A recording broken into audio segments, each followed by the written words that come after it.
But I do need to ask, like, how did you discover you were literally raised in a cult? Like, I'm sorry, that is crazy. If we're really honest about it, control doesn't exist. It's a facade that we create. It's the fake it till you can make it. And we Of course. forget that we're faking it. Exactly. And so we're not really relinquishing anything. Hey, and welcome to the Parenting on Purpose podcast, your podcast to mirror your self-development journey with your parenting journey, because it is amazing what can be accomplished with a little bit of purpose. We hope you enjoy. Welcome to Parenting on Purpose. Hi, parents. Welcome back to Parenting on Purpose. I got some soul food for you today, friends. I am so excited. This is Miss Katlyn Carroll, aka Babs. Welcome to the show. How are you today? I'm wonderful, Katlyn. Thank you for the invite. I'm excited to be here with you and your listeners today. It is not every day we get a TEDx speaker, a Amazon best-selling author, a amazing trauma and life transformation coach, and someone who has an incredible program that I really want to learn more about, which is the 12 dimensional program. Because as you know, here I'm all about making parallels, and so we're gonna have a lot of fun today. But before we start, I want to ask, because I always do, tell me, my darling, what is one thing that you do in your life every day to show up on purpose? Ooh, one thing I do every day in my life to show up on purpose is when I talk with a person, whether I know them or I don't, I call them by the name. It reminds them of who they are, and it reminds me of who they are. And that ensures that I show up better for them and for me. And so, Katlyn, love, thank you for allowing me to be with you today. Oh my gosh, that was great. Tough day. Not I love you, but actually calling I them love this. love. Yeah. Children resonate with that, in Love my this. experience, so much more than adults do. Adults are taken aback. Children just latch onto it. And by children, So I'm good. not necessarily talking about chronological age, but spiritual age even. It's Wow. like that space of being seen. And, I first started it to catch myself Love about this. how I was showing up for people. And then I just recognized what a gift it was to so many others. So I definitely get some resistance here and there. I love that. But moreover, the result is it stops people. It stops them in their tracks. And kids, it's like their faces just light up. And, oh, I love that you called me love. Thank you. And it's amazing. So that's what we are. So why not call us that?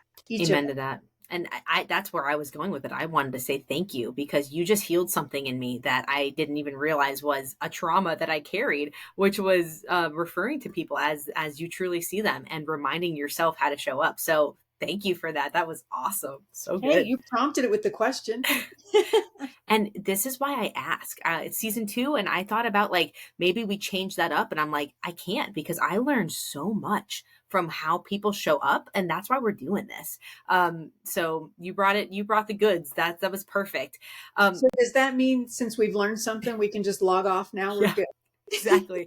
If I wasn't greedy, probably, but there's so much that I want to explore about your world. I'm so, your journey, the power of relinquishing control. I know that's what you talked about on TEDx, and it's something that I struggle with. I just went through a pretty traumatic birth experience. My son was born at 33 weeks, and he's beautiful. He's fine. I went through an emergency C-section. It was scary. I got out of surgery and my entire family flew, and they were all there because, like, it got scary at the end. And that whole journey for me, I knew early on that it was going to be a little scary and tumultuous, but it was about relinquishing control. And so when I saw on your profile that you had a similar journey and story, I think that when you go through that experience and then you're also a parent, there's a lot to unpack there, but that parenting is this beautiful opportunity for you to relinquish control. At least that's what it taught me. Going through that on my own helped me to do it in my life, and I feel way more at ease with myself as I did before. So that was one of the many things I loved about you. And I don't know if there's anything you want to share there, but I would love to hear a little bit about what you've learned through that journey of relinquishing control and how it actually propels you farther in life to let go and to receive versus trying to, like, retrofit everything into the set box. Oh, absolutely. And Caitlin, one of the most important things that I learned about this idea of control versus command is that control is actually a very limiting belief. And it not only limits us, but Wow. it limits the individuals or the circumstances that we're attempting to control, because control it's a misnomer. It's a misunderstanding of where our power truly lies.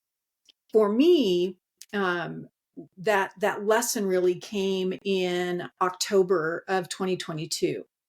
I had a stroke, and that stroke left me a quadriplegic. Prior to that, even though I'd had some medical challenges and some limited mobility, I was what I kind of classified myself as a type triple A personality. And as we all know, when that A is involved in the personality, control is like the Yeah. most important component to what we think success is going to be derived from. Yeah. Well, when you find yourself in a position where you feel an absence of control in every aspect of your life, you either find a place to really go into the darkness, or you find a new way of being. And for me, I dabbled in the darkness, don't we all? Of You know, course. society would tell us that that's okay to do. And it is okay to do, because if I hadn't dabbled in the Of darkness, course. I would have never found the light of command. And command isn't about relinquishing everything to those around you. Command is about surrounding yourself with individuals who can bring the needs that are showing up in your experience. You don't, that the whole phrase, if it's going to be, it's up to me, is rubbish. Yeah. Rubbish. Wow. It's absolutely limiting. And so I got the opportunity to learn that by asking for help, by Yes. seeking guidance, by asking someone to share what their experience was, I got to learn a whole lot more about myself and how I wanted to show up in the world. Because Then. control, I mean, we all know a controlling person, and very few of us appreciate the controllingness in that person. Right. So by working to relinquish that, and look, I'd love to say that I'm a recovering control freak, but I'm not. I'm recovering. And Yeah. it's a day-to-day thing, it's a mindset. But when we think about control for me in the scope of parenting, I'm not going to speak about it as a parent because I'm not one, but I'm going to speak about it as a child, Love where that. control, my father was a Marine Corps drill instructor. My father was a deacon in a church that I now know was a cult. So control was his superpower. Wow. I was one of 15 kids. You had 120 seconds to take a shower. Oh my gosh. And at 121 seconds, the shower turned off. So when I'm talking about living in a world of control, I mean it. It Wow. wasn't just kind of something that my life was, peripheral to. It was every day. And Wow. so as a child of someone who is controlling, it was very limiting. It caused doubt in my own thought, in my own heart.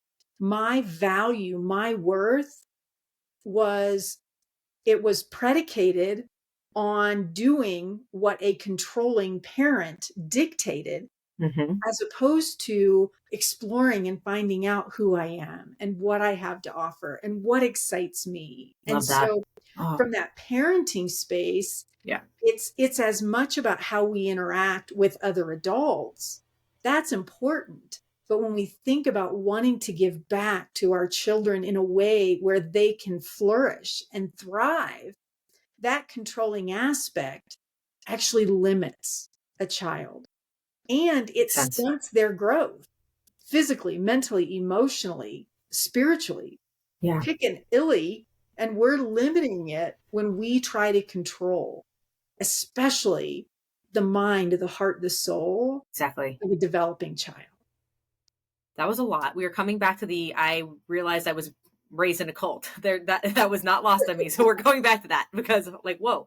But first, the way I see it in my mind's eye as you're explaining that is like on a I guess spectrum, you have control, and then on the other end you have command. And control is very passive and it's very reactive, not passive, very reactive as parents. We are living in this fight or flight.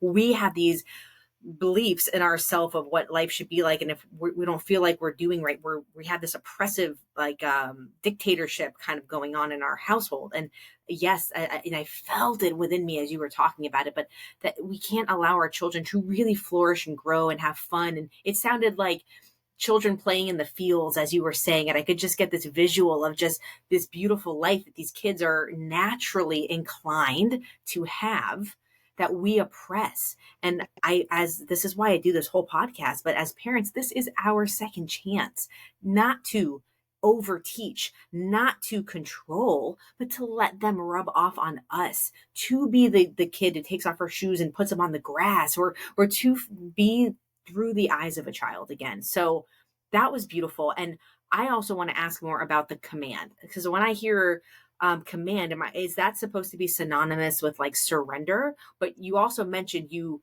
utilizing other people, which is beautiful because we then grow in coherence with the whole. But like, help me with the command part. I don't understand it. I think the easiest way to do that is to tell you when my God whisperer said, this is the healing. Command is the healing you're looking for from fear. Wow. Because control comes from a place of fear. Yeah. I don't want my children to be hurt. I don't want them to make bad decisions. I don't want Yes. other people to look at them poorly. Yes. So control comes from a place of fear.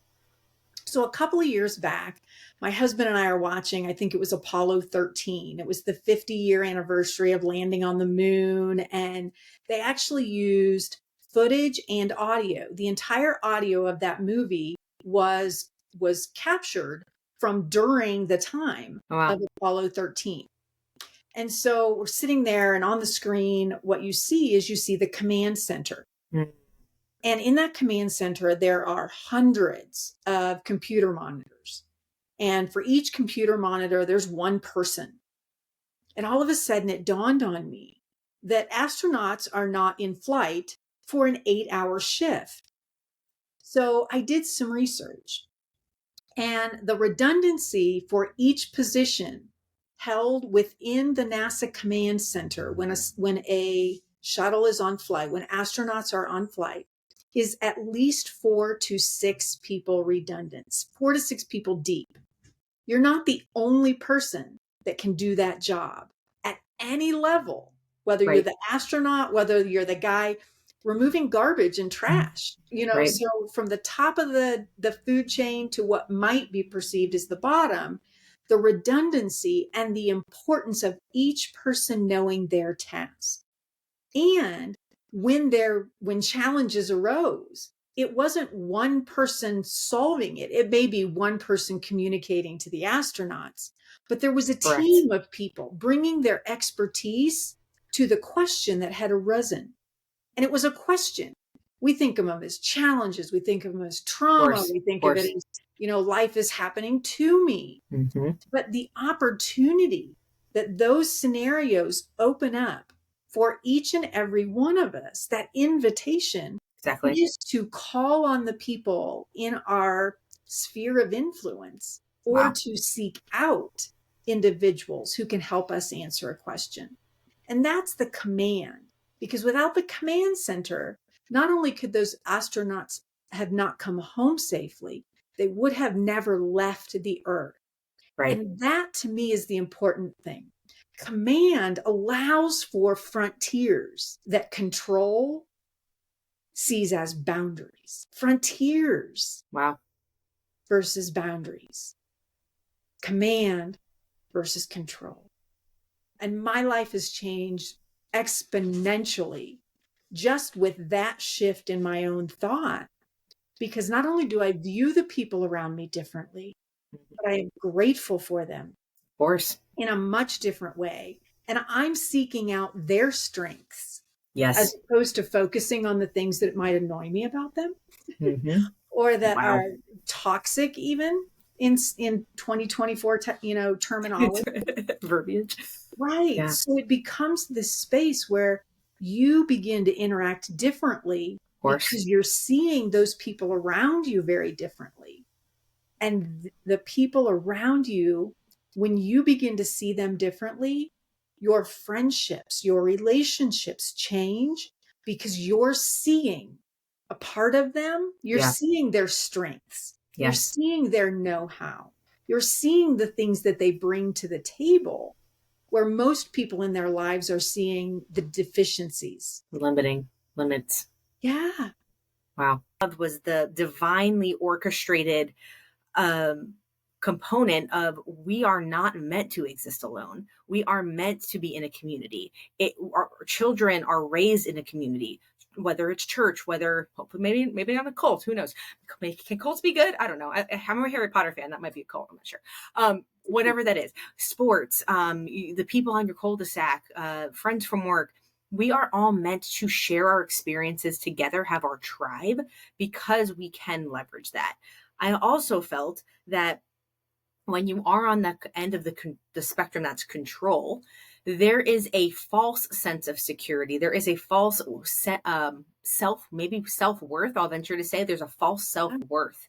I am better. I am the best. Other people, like you mentioned, don't have the value. I must control and overbear because what I can do is better than what others can. But that's not how nature works. If you are the guy or the girl, then guess what? You have now lowered that ceiling so low that nobody under your control can get past it, including yourself. So Include by exactly. wow, just like wow, you just blew my mind. And then when you can get to the component of, I look at it as relinquishing control, or as you're saying, command. And command almost sounds empowering, like I'm commanding. Mhm. And it felt more like self command. Like I can command myself to step back enough to let other things come in. And now I'm working at a higher level. I'm command central. I can see where the strings need to be pulled for the betterment of all. And hey, maybe my role looks different, but I'm now no longer in this tiny ceiling. Now there's this whole expanse that I get to play within. Oh, by the way, with all these other very capable souls that we can all learn and thrive from. So, like, wow, Babs, that was awesome. But keep in mind, you used a word, relinquishing control, or a phrase, relinquishing control. If we're really honest about it, control doesn't exist. It's a facade that we create. It's the fake it till you can make it. And we Of course. forget that we're faking it. Exactly. And so we're not really relinquishing anything. Because I've had so many people say to me, how did you relinquish that idea of control? Well, I realized that the idea of Faith, of control is course. a fallacy to begin with. Yeah. I just saw It's the so truth true. of what is. And by seeing and experiencing the truth of what is, the idea of control fades away to its native nothingness. We don't have to do anything Yeah. to Yep. relinquish control because we're not holding on to anything. If we think we're in control, our hands may be clenched, but they're empty. Yes, How do we exactly. know that? Because we're constantly stressed, we're constantly overwhelmed, we're constantly exhausted. That's what, like when we think about control freaks in our life, and I can say this because I Yeah. was one, Sure, sure, sure. Same. that's the overwhelming character personalities that come about. Over promising, under delivering, or being overly stressed, overwhelmed, exhausted. And we're all of these things due to a misunderstanding of truth, a misunderstanding of what's really happening. Wow. Yes. And you're also in the situation where you're a parent at the same time, right? Or if you're in that situation, then it's just it can be overwhelming. And I can 1,000%. We gotta give ourselves some grace, guys. Yes. Like this, there's a lot going on. But nothing is given to us that we can't see ourselves through or grow from within. It's not happening to us, it happens for us. So if we are in these situations, what can change? what can we control, what can be different, and what we can control there is our attitude.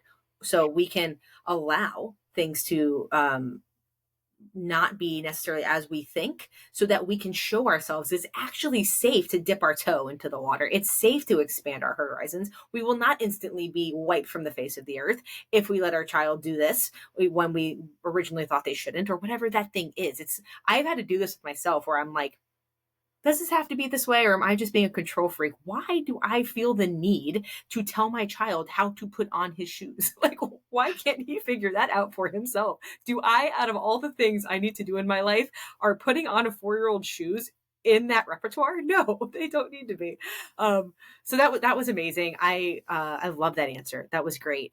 Can we go Well, ahead, let's please? take it one step further, though, because while your audience is parents, well, that means if they're parents, they all have children. And as a child of a control freak, at 18 years old, I found myself curled in a Yeah. ball in tears on the floor of my banker's office because I'd never had to my Choice. parents didn't give me the opportunity to make mistakes.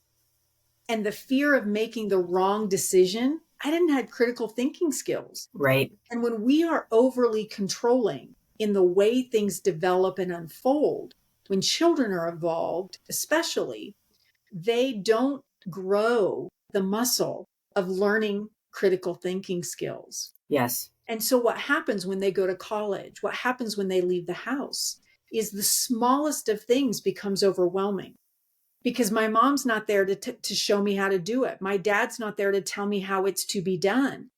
Control says it's black and white. There's a right way and a wrong way.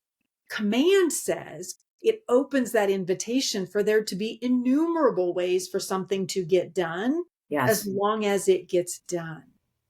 And the gift that we give our children in that space is they become confident in no matter what question is posed to them at whatever point in their life, they're going to have the ability to think through it and make Yep. a choice Problem and solved. recognize that even if they make the wrong choice, they'll have an opportunity to make a choice again. Correct. So they don't become paralyzed and they don't necessarily need to be medicated the way so many people do because of anxiety and stress. That anxiety and stress comes from a lack of self-worth, of self-value, of self-trust Yep. and Trust. fear. So it's not just about us not being controlling so that we aren't feeling Right. overwhelmed and a less amount of stress, but it's really a gift that we give to our children or those people around our spouses. I can only imagine that another big challenge in parenting is that spousal relationship For sure. is, I mean, look, I've been married and they don't always do things the way I want them to. Right. Add the component of a child and the confusion of whom do I listen to, especially if the spouses aren't on the same page. Page. Yeah. Yeah. So it's an overabundance of grace, as you said a moment ago, that we allow for ourselves and those around us to explore and discover, Yep. as opposed to instilling a fear that ultimately oftentimes manifests into physical ailments as 100%. we grow older. And that's what you work with your clients, right? Is understanding the traumas that come from these things. It's not necessarily the event that causes the trauma. It's the way you internalize it in the physical, emotional, spiritual body. And that can show up as any type of several things. Um, I see it as a very expansive environment versus a very stifling one. And I'm not here, nor is Babs, to say what's right or what's wrong. I think what's beautiful in this exchange is to just point that out and say, you get to be the creator, right? You're the captain of the ship. And if you're my family, we're all the captains because there's too many type A's in my family. So we all just have one big steering wheel and we're all just fighting. But what environment, culture, impact, legacy do you want to leave? What does it mean to be a insert your last name? What does it mean to be a Carroll? What does it mean to be a Sami Fua? that's what I want my children going out into the world with. You mentioned kids, and I know this because I have a almost college age daughter that we've adopted, and I have college age nieces and nephews that, not necessarily them, right? But I understand this age where you go out and you don't feel like you have the skill sets to navigate the world because your parents felt like they needed to control things. So the safe space is within your walls for them to play and flourish and thrive. And Or the also, opposite okay, is one, if they're given the opportunity to explore as a child right? in a safe place where it's okay to make mistakes, then if you're not stifled and controlled as a child, Yeah, one is the fear of never being able to make the right decision. The opposite spectrum to that is where so many of us have gone, or so many children go, is look, when the control element is gone, because I've moved out of my parents' home, guess what? There are no boundaries. There are no limits yeah, I because love that. I'm not going to be who I was growing up. Exactly. And I'm going to try things that I might not try otherwise if I had been provided a safe place to explore and make mistakes in those first 18 years of my life. So when we think about drugs, when we think about reckless driving, and by reckless, I mean, not paying attention, driving too fast, those types of things, making poor decisions in love relationships for young children, in college. It's when it's disallowed because of a controlling environment, we can do, I mean, there's a whole spectrum of what Yeah, that results in. Part of that is what I experienced. I had no idea who I was, what made me happy. I had no idea how to make decisions because I did what I did because I was told to do it, and not doing it, the consequences were dire. Well, I had a brother when he moved out of the house and graduated from high school, he went the opposite end, and he explored with so many things sure. that are the root of the fear that parents have that make them controlling. Exactly. But when you're not there to guardrails, bumpers, on Right. a bowling alley, for a safe place to explore, discover, make Yes. the mistakes, when the gates are opened, it can Yep. be really devastating for a young person in that environment. So it's not just about the stifling, Yep. but it's also about that opportunity of teaching them safe ways to explore new Of things course. Skill sets. and how to make decisions, and recognizing that, oop, hey, I went to that party and I probably drank a little bit too much. I'm going to go to the party the next time, but I'm going to watch how much I drank. And that comes from a parenting environment where it's okay to make mistakes, and recognizing that just because we've made a decision doesn't mean we can't make a fresh one the next time. Exactly.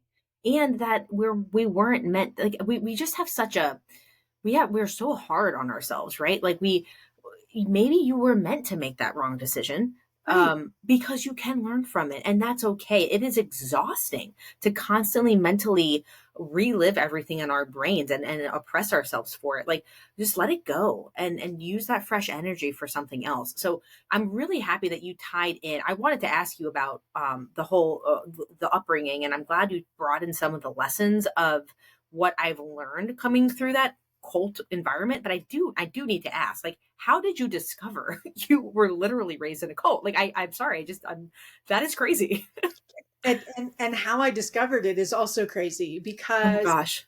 it was a number of years ago now as an adult. I'm flipping channels and Dr. Phil comes on, and I recognize one of his guests on Dr. Phil. And I was like, well, I know her. There's no way she's a meth head, or, Oh my gosh.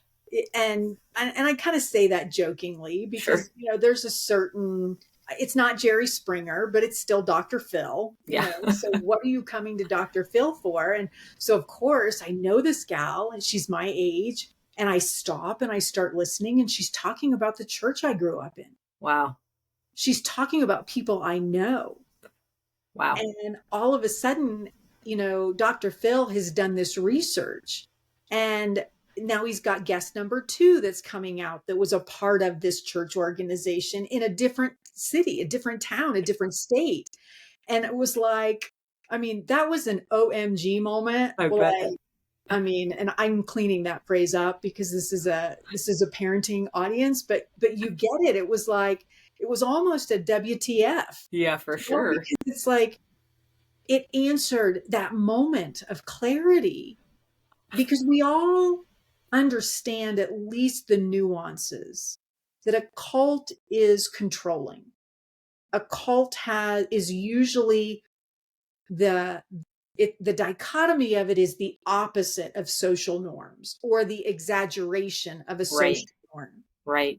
or an elimination completely of the progress in social norms.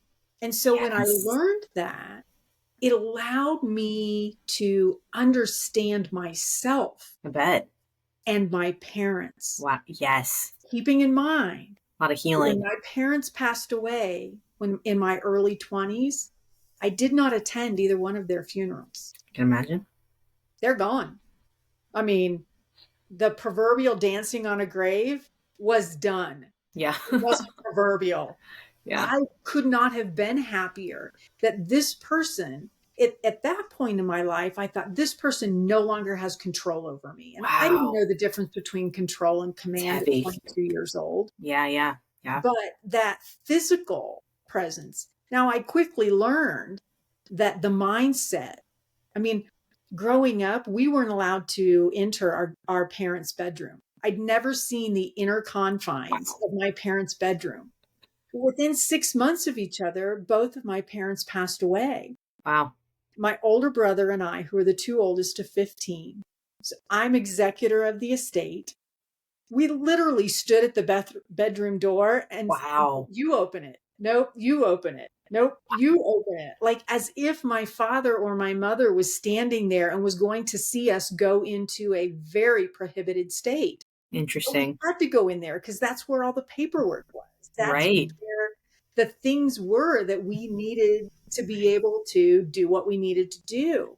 Wow. So it's that idea of recognizing that I was absolutely, without exception, raised in a cult, allowed me to shift my thought in the healing that I thought I needed. Yeah. Yeah. Because sometimes we don't get the healing we think we need because we don't understand the healing that it's really going to take, and that is our birthright. It's waiting for us. But when we're asking the wrong questions repeatedly, we're Of not course. ever going to find the answers because we're asking the wrong questions. So it's foundational. It's Right. foundational. And kudos to you as just a soul walker to go through what you've gone through. And I want to wrap up by looking at the 12-dimensional kind of like life blueprint that you have created. But you've really, one thing I focus on in this podcast is like looking at, we have the most incredible guests, and looking at, I call it the spiral staircase, but like the path they've walked to find the vortice, or the vertical component that strings all that together, and using that to make the world a better place. But I do want to just poke with the whole concept of fear. Like that to me is like a macrocosm of what can be accomplished. That's not the right word. What can be stifled with this culture of fear, and it can rip away the I think you said the progress that can happen in community or social norms that's supposed to take place. And so I look at that because we can all look at our parents, and hopefully very few of us can relate to what Babs went through. But I'll give you a perfect example. Like I hope this wasn't your church, but I read an article recently about in the South, and I mean I say that they're north of me, but of churches that like would get in groups and like guzzle down gasoline or carcinogenic like Mm. fuel to show their congregation. There's no judgment here. It's amazing that they can take in this perceivably poisonous substance and through their love of the divine be okay. The part of that I'd like to unravel here is like, WTF are they convincing people that that is okay to do?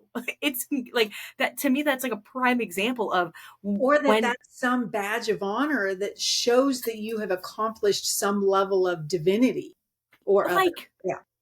but like, again, like we have warped and we have like in the worst way, alchemy, like made something out of what should be the social ability to say that's not good idea, we should not do that. Like everything on TikTok is telling me no to that one. Like that's crazy. But when you think of it from a parenting standpoint, what are we doing in our lives that are causing fear in our children? Because every time there is a fear, there could be something beautiful that replaces that. It has to start within us, right? So, wow. Okay. If you have not watched the TED Talks, right, that I will link that under the description because I think there's so much to go through, but your journey in general and the way that you've transformed as a person through it, we can't talk about it today based on time, but I don't want our audience to be robbed of that. So I will absolutely link that below because I think it is an amazing growth experience. I learned and grew just from watching that. But I do want to leave a few moments for you to talk about 12 dimensions and how that looks, where people can find you. Can please wrap us up with that? Because I would love for people to understand what you do now and how you've used all this that you've gone through to then sow into other people and help them see the world as love. Well, thank you for the invitation and thank you for today's conversation. I love the ability to dig deeper on an idea and see how many tentacles come out from that. And that it's the same idea as control. There's not one way to do things. There is innumerable opportunities for us if we don't attach to fear. Love it. Fear of doing wrong, fear of being seen as different, fear of not living up to one expectation or another. And so that really feeds into who I am and what I do now. And in layman's terms, I get to be the person for others that I wish had been present for me in my darkest moments. Wow. Some people call me a coach. I call myself a travel partner I love that. because a travel partner knows whether you're navigating the car, maybe you're sitting in the passenger seat and helping the person who's driving. You might be in the back seat taking a nap while they're exploring and building their muscles. Who knows? You may leave me at the rest stop because I wasn't verbal enough, but you're recognizing that it's okay to come back and pick me up because I didn't let you know I was getting out of the car and you didn't check. So being a travel partner for me is really being that support person. I get to remind you of who you've been all along, who you were created as, but because of life circumstances, you've forgotten along the way. And through that process, what I've done is in my own healing journey, I've created what I call the Life Charter Program. And the Life Charter Program covers 12 dimensions of our being: my character, my emotional life, my intellectual life, parenting, financial, my life vision. There's 12 dimensions, 12 categories there. And we look at your belief patterns. Do you really believe that? Or are you operating from a place of borrowed belief? Wow. We talk about your vision. What is your vision for this dimension of your life? Wow. And what's the purpose of that vision? Because So, those three things, your belief, which is your premise, your vision, your purpose, and then our fourth step is for each of the 12 categories, we create a strategy. yeah, At love the it. end of that 12 weeks, you have a life charter that you have put together that is yours. Because I got really tired of reading self-help books that told me about how the person healed, but I could never answer the question, well, Katlyn, that's really great, but how do I? Yeah. And so Right. everything I do with keeping the question for my audience, for my clients, for my spouse, for my friends. How do I? And the I is them. So where you can find me is, Katlyn, I'm sure you're going to have in the show notes the proper spelling of my name. but everything is. My website is amylynn.com. And on my website, you can actually leave me a voicemail message. You can ramble for as long as you want if you just want to feel heard. I love it. My Instagram, Facebook, it's all Amy Lynn Carroll. Let's keep it simple. It's hard enough to spell, so we'll put it in the show notes, maybe with a link, click it on it. What I encourage you to be, though, is honest and authentic. And if you don't know who that person is, find someone in your world that you can travel that journey with that can help you answer the questions that you have for. Katlyn, it's been such an honor to be here with you and your audience today, talking about parenting and being parented and the option, the idea of control versus command. I will share with the audience at the beginning, we were talking about, typically I'll jump on with a guest and we'll kind of play around with some concepts. And I love Babs. Now I understand why, because you're like, yeah, we're not going to put labels on this. We're not going to control where this goes. And now I totally get it. That was so amazing. And thank you for being a open-hearted example of what can happen when we do allow and we take the command perspective. And when you were talking about being a travel partner with people, like we get to choose and select who we allow to help on that journey. And that's why I do this, right? And the messages and the notes and the letters that we get from people who have connected to coaches and partners on through this podcast is absolutely why I do this every week. So please reach out to Babs, watch her TED Talks, you guys. It is insanely valuable. I like viscerally, like I have goosebumps just thinking about it.